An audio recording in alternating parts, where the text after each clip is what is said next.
தண்ணீர் கோப்பை போட்டி. தண்ணீர் கோப்பை போட்டி என்பது மகாராஷ்டிராவில் கிராமங்களுக்கிடையேயான ஒரு போட்டியாகும். இது 45 கிராமங்களில் எந்த கிராமங்கள் தங்கள் நீர் பிரச்சனைகளை தீர்க்க முடியும் என்பதை காண்பதற்கு, வறட்சியை எதிர்த்து போராடுவதற்கும், நீர் அறுவடை கட்டமைப்புகள் குறித்த விழிப்புணர்வை ஏற்படுத்துவதற்கும் இது பாணி அறக்கட்டளையால் தொடங்கப்பட்டது. மகாராஷ்டிராவின் 3 தாலுகாக்களில் 2016ஆம் ஆண்டில் தொடங்கிய போட்டி 2017இல் 30 தாலுகாக்களை எட்டியது. 2018ஆம் ஆண்டில் தண்ணீர் கோப்பை போட்டி 75 தாலுகாக்களை எட்டியது. இது 2016இல் வாக்களித்ததை விட 25 மடங்கு பெரியது. இந்த நிகழ்வில் 4000க்கும் மேற்பட்ட கிராமங்கள் பங்கேற்றன. நமக்கு என்ன வேண்டும்? தண்ணீர் வேண்டும். யார் கொண்டு வருவார்கள்? நாங்கள் செய்வோம். மண்ணரிப்பை நிறுத்து, விளைச்சல் நீர். மண்ணரிப்பை நிறுத்து, விளைச்சல் நீர். வரவிருக்கும் நாட்களில் வாட்டர்ஷெட் வளர்ச்சியின் சிறந்த செயல்திறனை காண்பிக்கும் கிராமத்தை கௌரவிக்கும் 45 நாள் போட்டிக்கான மகத்தான ஏற்பாடுகள் ஆயிரக்கணக்கான கிராமங்களில் தொடங்கின. இந்த போட்டி ஏப்ரல் 8ஆம் தேதி தொடங்கவிருந்தது. இருப்பினும் ஏப்ரல் 7ஆம் தேதி இரவு முதல் கிராமத்தில் வறட்சியை தடுக்கும் தயாரிப்புடன் லட்சக்கணக்கான மக்கள் போரை எதிர்பார்த்து கொண்டிருந்தனர். விடியும் வரை மக்கள் காத்திருக்கவில்லை. ஏப்ரல் 7 அன்று சரியாக நள்ளிரவு 12 மணிக்கு ஒரு இராணுவம் வறட்சியை தாக்கியது.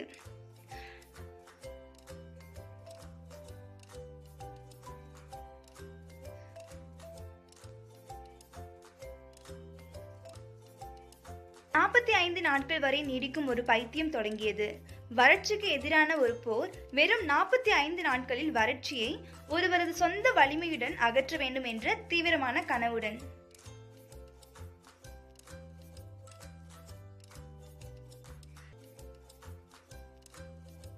சமூக பழங்காலங்களையும் பழைய போட்டிகளையும் உடைத்து மக்கள் ஒன்று கூடி வந்தனர். நாட்கள் செல்ல செல்ல வறட்சியை சமாளிக்கும் பாண்டவர்களின் இராணுவம் வளர்ந்தது.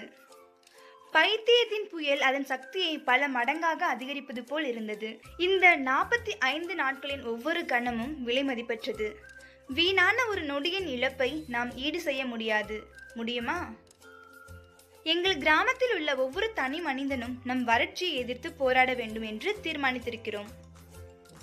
நாங்கள் போட்டியில் வென்றால் அது கிராமத்தின் வளர்ச்சிக்கு உதவும். இந்த 45 நாட்களில் உதயமாகும் மற்றும் அஸ்தமிக்கும் சூரியன் ஒவ்வொரு நாளும் பல அதிசயங்களை வெளிப்படுத்தியது.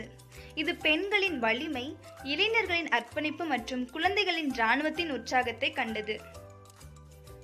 நான் அனைத்து மாணவர்களையும் தயார் செய்து ஒரு வலுவான இராணுவத்தை கட்டினேன். எனக்கு 150 குழந்தைகள் அடங்கிய குழு உள்ளது. வறட்சியை எதிர்த்து போராடுங்கள். சிலர் மல்யுத்தத்தின் வலிமையை களத்தில் கொண்டு வந்தனர். மல்யுத்த வீரர்கள் நிறைய வேலை செய்கிறார்கள். அவர்கள் சோர்வதில்லை. அதனால்தான் நாம் தொடர்ந்து வேலை செய்யலாம். வயதானவர்கள் வரவிருக்கும் தலைமுறையினருக்கு ஒரு பிரகாசமான எதிர்காலம் குறித்த கனவுகளை தாங்கி வேதனையினாலும் வலியினாலும் அசைக்க முடியாத வேலையில் சேர்ந்தனர். உடல் வலிக்கிறது, ஊசி போடுவதற்கு என்னிடம் பணம் இல்லை. எனவே இங்கு பணிபுரிந்த பிறகு நான் மதியம் 2 மணிக்கு ஒரு வேலையில் கலந்து கொள்கிறேன். சில ரூபாய் சம்பாதித்து வலி மருந்துகளை பெறுவேன். இதனால் மறுநாள் இங்கு திரும்ப முடியும். இந்த வேலையால் நான் பயனடையவில்லை என்றால் எனக்கு கவலை இல்லை. இளையவர்கள் செய்வார்கள். இளைய தலைமுறையினர் தங்கள் கிராமத்திற்கு நீர் பெற்று தருவதில் ஆர்வமாக உள்ளனர். சத்திய பிரமாணங்களை மேற்கொண்டனர். நான் என் அண்ணனிடம் சொன்னேன், நானும் ஒரு வாக்குறுதி அளிப்பேன். என் கிராமத்தில் தண்ணீர் தாராளமாக இருக்கும் வரை நான் திருமணம் செய்ய மாட்டேன். கிராமத்தை சேர்ந்த பல சிப்பாய்கள் தங்கள் கிராம வளர்ச்சியை தணிக்க கடுமையாக உழைப்பதில் உறுதியாக இருந்தனர். ஜெய்ஹிந்த். என் பெயர் சுபேதர் முலானி. போரில் ஒரு எதிரியை நாம் தோற்கடிக்கும் விதம் வறட்சியை தோற்கடித்து அதை துடைப்போம். தொழில்நுட்பமும் பொதுமக்களும் ஒன்றிணைந்து ஒரு பிரச்சனையை வெல்வதற்கு ஒரு தனித்துவமான முன்மாதிரி அமைத்தனர். இவ்வேளை மும்முரமாக நடைபெற்றது. அரசாங்கத்தின் உதவி தொடங்கியவுடன் வேலையின் வேகம் மேலும் துரிதப்படுத்தப்பட்டது. மொத்தத்தில் இதற்கு ஒதுக்கிய இயந்திரங்கள் பல்வேறு கிராமங்களில் 8 மணி நேரம் லட்சம் நீர் கிடைக்க வேலை செய்தன. இது உலகெங்கிலும் உள்ள பல நீர் பாதுகாப்பு நிபுணர்களின் கவனத்தை ஈர்த்தது மற்றும் அதிக ஆதரவை பெற்றது. பெண்கள் கூறினார்கள், நாங்கள் உங்களுக்கு ஆதரவாக இருக்கிறோம் என்று. 45 நாள் நீர்க்கோப்பை போட்டி முடிவுக்கு வந்தது. செலவழித்த நேரமும் அவர்களின் ஆர்வமும் இந்த நிலங்களின் முகங்களை மாற்றியது.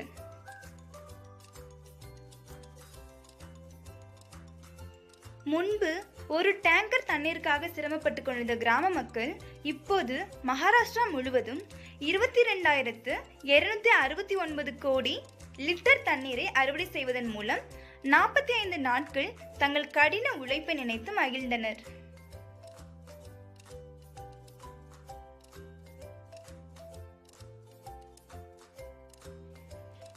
தலா 10,000 லிட்டர் கொள்ளளவு கொண்ட 22,269 கோடி டேங்கர்களை நிரப்ப இந்த நீர் போதுமானது.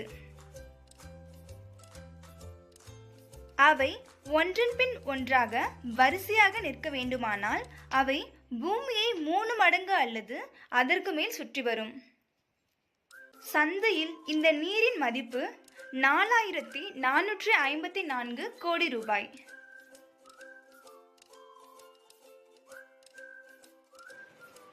மனித ஆற்றல் மற்றும் உறுதியால் இந்த ஆண்டுகளின் மழை கிராமத்திற்கு பிறகு கிராமத்தில் அதன் நீரை தக்க வைத்துக் கொண்டது. இதனால் எங்கள் கிராமம் வறட்சி இல்லாததாகவும் டேங்கர்கள் இல்லாததாகவும் இருக்கும். நிச்சயமாக 101% மற்ற கிராமங்கள் எங்கள் முன்மாதிரியை பின்பற்றும்.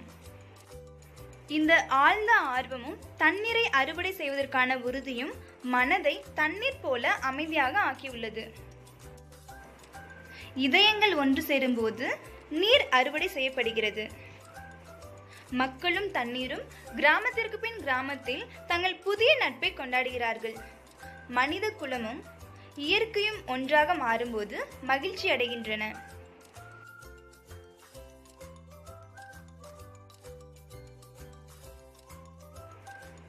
இது அவர்களின் கிராமங்களை நீர் நிறைந்ததாக மாற்றுவதற்கு தங்களை அர்ப்பணித்துக் கொண்ட கிராமவாசிகளின் வியர்வையும் உறுதியும்.